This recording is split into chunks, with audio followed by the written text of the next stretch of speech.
Bhagavad Gita, chapter 18, Moksha Sannyasa Yoga, the perfection of renunciation. This is one of the biggest chapter. Here I put the picture of Krishna, and at the beginning of before the battlefield, before the battle started, Krishna promised to Kauravas that he will not take any weapon on the battlefield, but here in this picture we see that he was about to kill Bhishma Dev because he wanted to protect Arjuna, his devotee. And this is the whole conclusion of the Bhagavad Gita, the loving relationship between Krishna and his devotee, because Krishna will actually take care of his devotees. Yoga Kshemam Vaham Yaham. He will take care of whatever we have, whatever we need, whatever we desire. So the short description of the chapter, it will be given the summary of the whole Bhagavad Gita, Karma Yoga, Jnana Yoga, gunas of the material nature. From we will see the stages step by step, how we can proceed from karma to jnana, from jnana to bhakti, and finally to Sharanagati, how to surrender properly to Krishna. And the conclusion will be done by Sanjaya on the Pandavas' victory. So, Arjuna in the first shloka asks, Krishna, please finally explain me what is better, to do sannyasa, renunciation of action, or to do tyaga, renunciation of the desire of the results of actions. And this topic was discussed in chapter 4, 5, 9, 12, and here is a summary. So Krishna teach us to renounce desires for the fruits of action, but do not renounce the action. In the previous chapter, he says that certain actions could not be renounced at all, because being in a material body, we hardly can survive if we renounce all actions. And such actions like sacrifice, charity, and penance, he states here, should not be abandoned at all. But still, some people are trying to renounce the material life out of difficulties, and Krishna says that such renouncement could be also in three moods, and actually abandon your duties because they are troublesome, or they cause bodily discomfort, or out of delusion and just trying to avoid some inconvenience. Such renouncement is in the mode of ignorance or passion. Actually, what we shall do, we shall dedicate the results of actions to Krishna, and we should be engaged in the performance of the duties devoid of attachment. In the previous chapter number 17, Krishna described sacrifice, charity, and penance, and also food, yagnas, offerings, etc., in three modes of material nature, and he concluded that we have to become gunatita to overcome the modes of material nature. Here once again he says that improper renouncement will be covered by gunas, and it will not lead to self-realization. So one should work for me, giving up results. And here once again I will put the shloka about Yukta Vairagya from Bhakti Rasamrita Sindhu. You can read these two shlokas and translation. And Krishna makes conclusion so that the tyaga is better than sannyasa. And this topic was discussed also in chapter number 3. So this slide describes perfectly the topic about factors of actions and what part we take in the whole mixture of all these factors, elements, and kala, gunas, etc., and where is our responsibility. If we remember, it was discussed in previous chapters that everything is done by gunas in this material nature, and that the spiritual soul is the only witness, and the super soul is upadrashta, is the supreme witness. However, by false identification with our bodies, we consider ourselves kartaham iti manyate. It was stated in Bhagavad Gita 3.27. And Krishna makes once again a big conclusion on all this topic in this section. So, in shloka number 14, he gives 5 factors of actions: body, doer, senses, efforts, and supreme. Also, he gives 3 factors of that induce actions. It is knowledge, object of knowledge, and the knower. And 3 constituents of actions: instrument of action, the action itself, and the doer. In Srimad Bhagavatam, we also find shloka about that this gross element, material body made of 5 elements is already under the control of eternal time, kala, action, karma, and the modes of material nature. And if we collect all those elements, like these 5 gross elements and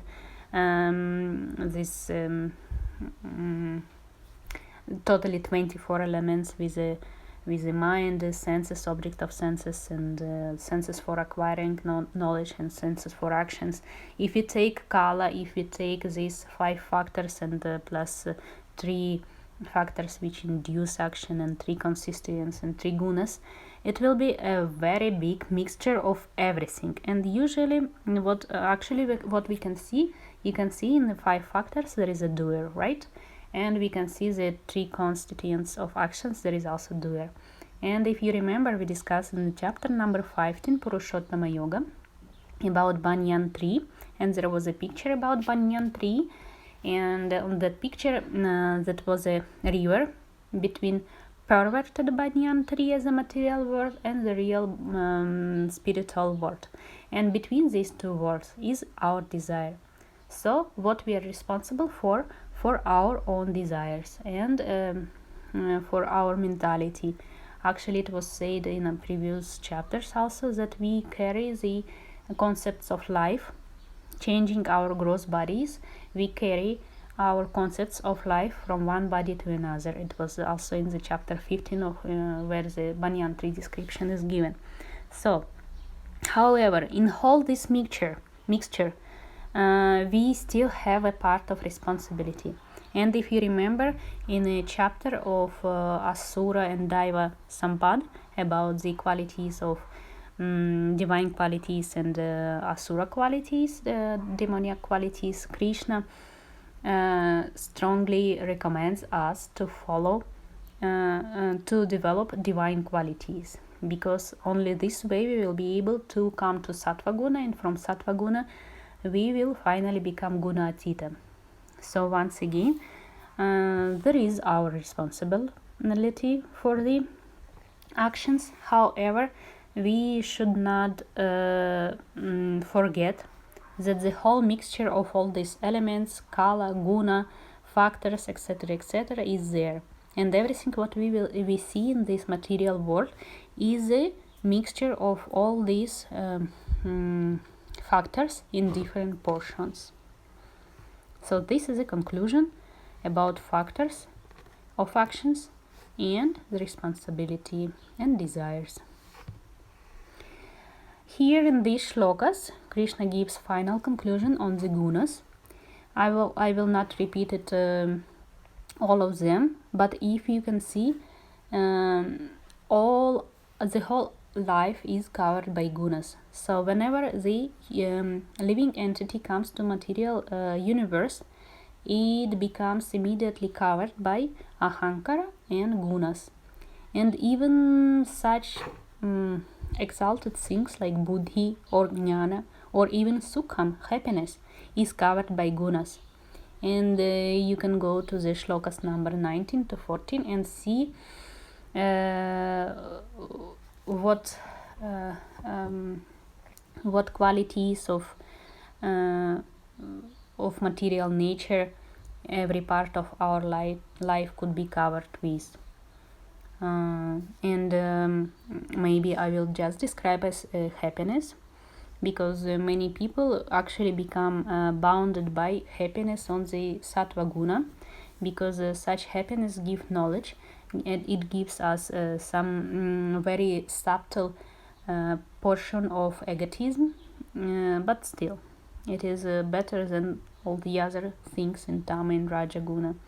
Happiness in the sattva guna is in the beginning described like to be a poison, because to achieve that happiness we have to put a lot of efforts and willpower in some actions which are in the beginning like a poison, but at the end they will become nectar, and they will lead to self-realization. The happiness in the mode of rajas, it is actually what all people in the material world experience, because we strive for the immediate happiness, which is in the beginning like nectar, but later it will be like a poison, and it will lead only for sense enjoyment. And we know about tamaguna, it is derived from sleep, laziness, madness, insulting others, some violence, and etc., etc., lamentation, fear. So, a conclusion, Krishna's conclusion on the gunas of material nature, that we will have to become guna atita, to go beyond the material gunas. Okay, so now the description about this step-by-step path will be given from karma yoga to bhakti, actually from karma to jnana, from jnana to bhakti, and from bhakti to the sharanagati. Let's see one by one. Let's come to this slide. Here Krishna says once again, Mam svadharmina bhajet, he says in Srimad Bhagavatam, one should worship me by his own duties. And if we remember in previous chapters, Krishna spoke on this topic, and he said, he gave us in chapter number 12 the stages, that the best what you can do is to fix your mind on me. But if you cannot do it, you can worship me by your duties. It is actually the easiest path, and he suggests us to worship him, to start our path of spiritual realization by dedicating the results of our activities to him. And here, as before in previous chapter, in the beginning of Bhagavad Gita, Krishna told us that Chatur Varnyam Maya Srishtam, that he created varnas and ashramas in order to help people fulfill their desires, and by fulfilling their desires they may also worshipping Krishna by those actions according to their duties, and they can progress on the path of spiritual self-realization. And in these three shlokas, Krishna describes the duties of each varna, for duties for brahmanas, for kshatriyas, for vaishyas, and for shudras.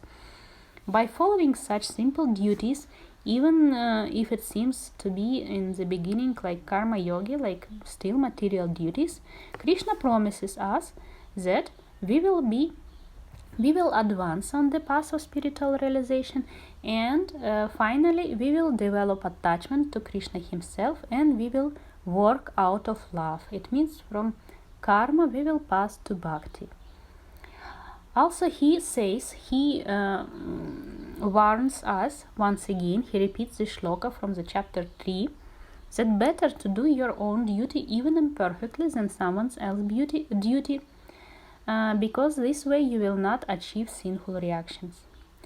And also it is a big temptation to, when we meet obstacles, we tend to skip any actions because of fear of trouble, and maybe some the faith is not strong within us. But here he warns us that every endeavor is covered by some fault, just as a fire covered by smoke. Therefore one should not give up the work born of his nature, even if such work is full of faults. If you remember, in the beginning of this chapter, Krishna spoke about renunciation in three gunas, and to renounce your own duties because they are troublesome. It is a renunciation in a Raja Guna. So, we start with Karma Yoga and start to dedicate the actions and results of actions to Krishna. And by this path, we can proceed to Jnana Yoga. And Krishna here describes one who is self-controlled and unattached and who disregards all material enjoyments can obtain by practice of renunciation the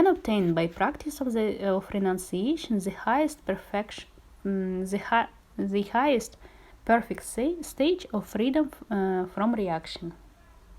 So, when we are advanced on the path of Karma Yoga, and if you remember in the chapter 6, Krishna told us that for the beginners on this path, the karma, the action, is said to be the means. And for those who are advanced on the path of self-realization, the cessation of action is said to be the means.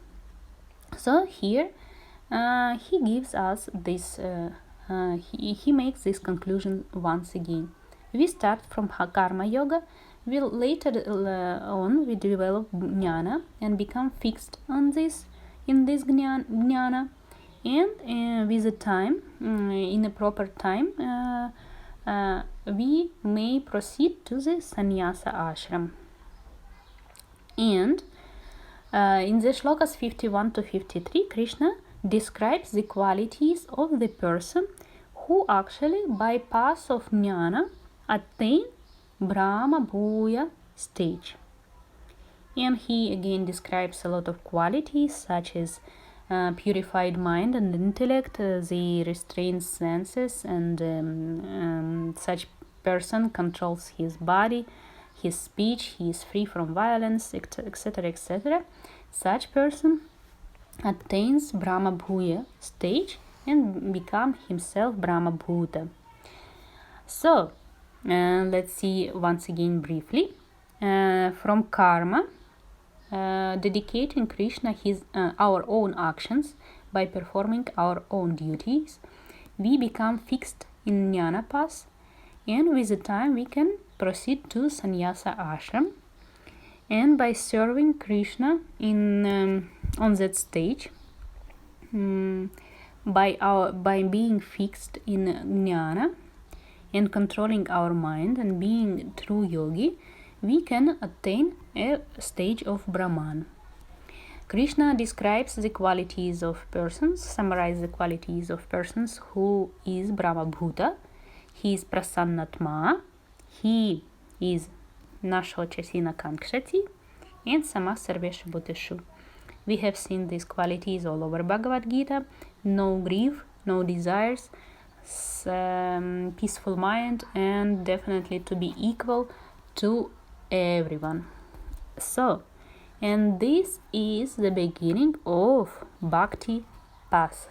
Finally, 18.55. Here, being on the Brahma Bhuta, one can really develop Bhakti. And Bhakti Mam Abhijanati, Krishna says, by Bhakti only, by loving devotional service, one can come to me and one can understand me Tattvataha as I am. And here, once again, to proceed further, from Jnana or from Karma, by dedicating him our own duties, we proceed to Jnana path. Being fixed in Jnana, we develop attachment to him, we develop knowledge, and we obtain Brahma Bhuya stage. And here we start, the real Bhakti starts. And how do we act in Bhakti mood? In these 10 shlokas, the following 10 shlokas, Krishna describes how his real devotee, his real beloved devotee acts for his satisfaction and how he takes care totally about his devotees. He says, "My devotees take full refuge in me. By my grace, they attain the eternal and imperishable abode." He says, "Sarva karmani mai sanyasya, matchita sarva durgani ma prasada tarishyasi." What devotee does? He just serves me, and he depends on me totally, and he just thinks of me, and he loves me, and he in all activities he just depends on me. He takes shelter on me, and by mercy he will overcome all the obstacles. This is his loving response to his devotees. He takes full care. Yoga kshemam vaham.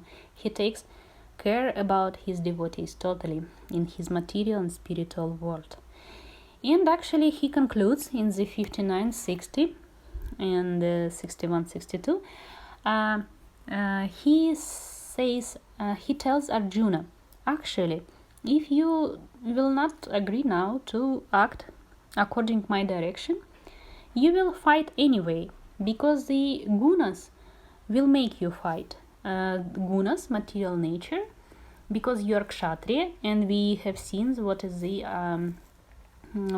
duty of kshatriya. It is to fight. And Krishna states here, you will fight anyway, either by my direction or by impelled by material gunas. So this is your choice. So it is better to act to the dedicating this action to me. So this action will be out of karmic reaction. And he says that I am situated in everyone's heart, and I am directing the wanderings of all living entities. So Krishna is within all of us, and he knows all our desires and wishes, and we shall not be preoccupied about what desire should be fulfilled, and we just should be fixed in him and dedicate all ourselves and all our actions to him, and thus he will take care of everything, and in this way we will first not get any sinful reaction, and second we will be advanced on the path of bhakti. And so he conclude, tam eva sharanam gaccha, to that Lord who is situated in your heart, surrender to him only. So surrender to Krishna. And here this is to the sweetest shlokas of Bhagavad Gita chapter 18, where Krishna gives direct way to him. Manmana, he says here. Manmana, he says all over the Bhagavad Gita, and it is the best and the first thing. If we can do it, we will be advanced right here and right there. Fix your mind on me every time. Ananya Bhag. Bhava Mad Bhakto, become my devotee. Mad Yaji, worship me. Mam Namaskuru, offer obeisances to me. Mam Ivaishyasi Satyante, Pratijane Priyosime. In this way, you will certainly come to me. I promise this to you. And if Krishna promise, he does it. So once again, his direct instruction is to think of him, to worship him, to pay him obeisances. In the chapter 9 we can see also Yad Karoshi, Yad Asnashi, Yad Dhoshi, Dadasi, yes, or offer him everything. In chapter 17 he speaks also about Om Tat Sat, that whatever action you do, you just dedicate it to me, so you will not get any reactions and you will come to me. And here finally 1866. Sarva dharman parityajya mam ekam sharanam vraja. Aham tvam sarva papebhyah mokshayishyami ma shuchaha. Abandon all varieties of dharma and simply surrender unto me alone. I shall liberate you from all sinful reactions. Do not fear. Krishna twice promised us, do not fear, and Pratijane Priyosime, twice in this chapter, but in every chapter he promised us that he will take care about his bhaktas, that whatever bhaktas he does for him, Krishna personally takes care about his bhaktas. So we shall not fear, and we shall just dedicate ourselves totally to Krishna. This is Sharanam Gacha. Mamekam Sharanam Gacha. And this is a perfection of life, the Sharanagati. Let's see, conclude the shlokas 49 to 62. So, from Karma Yoga, worshipping through our duties, we become fixed in the knowledge and may proceed to renunciation. Being advanced on this path, we achieve the stage of Brahma Bhuta, and being fixed in Brahma Bhuta stage, we attain Bhakti. By following Bhakti path and being in full of love consciousness for Krishna, we finally may proceed to perfection of life, which is Sharanagati, to dedicate absolutely everything and all our life and selves and whatever used to belong to us, everything to be given to him. And that's Mamekam Sharanam Vraja. Sharanagati is the main conclusion of Krishna, where we have to proceed in our life, and this is a perfection of our life. So, actually here Bhagavad Gita ends, and here Krishna just tells us that only 4 types of people will not understand this knowledge, and this knowledge actually should not be explained to those types of people. Let's see.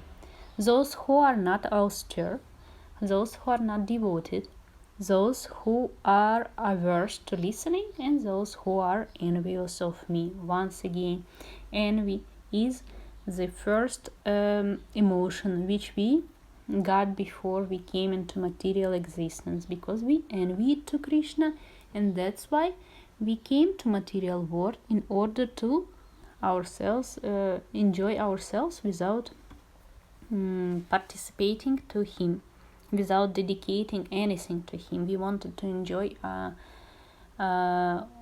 totally by our own selves. This is envy, and this should be eliminated from our existence, from our characters. And at the end, Krishna, being a very nice friend, he asks Arjuna, "How are you, Dhananjaya?" And Arjuna responds, "Mohanashta smriti labdha karishye vachanam tava." My illusion is now gone, and I will do what you say.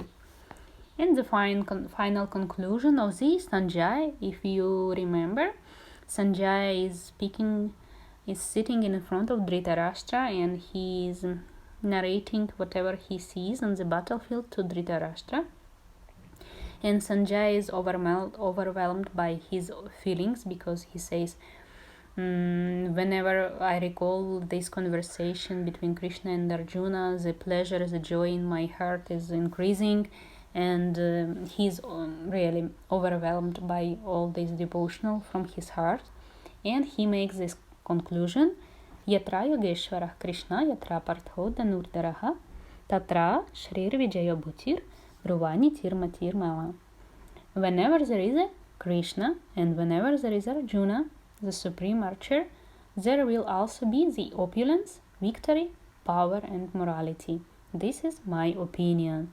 So in front of Dhritarashtra, who is the father of the Kauravas, enemies of the Pandavas, he concludes directly that Pandavas will win this battle because Krishna is on their side. And once again, main conclusion is to dedicate everything to Krishna and become to this, achieve the stage of Sharanagati.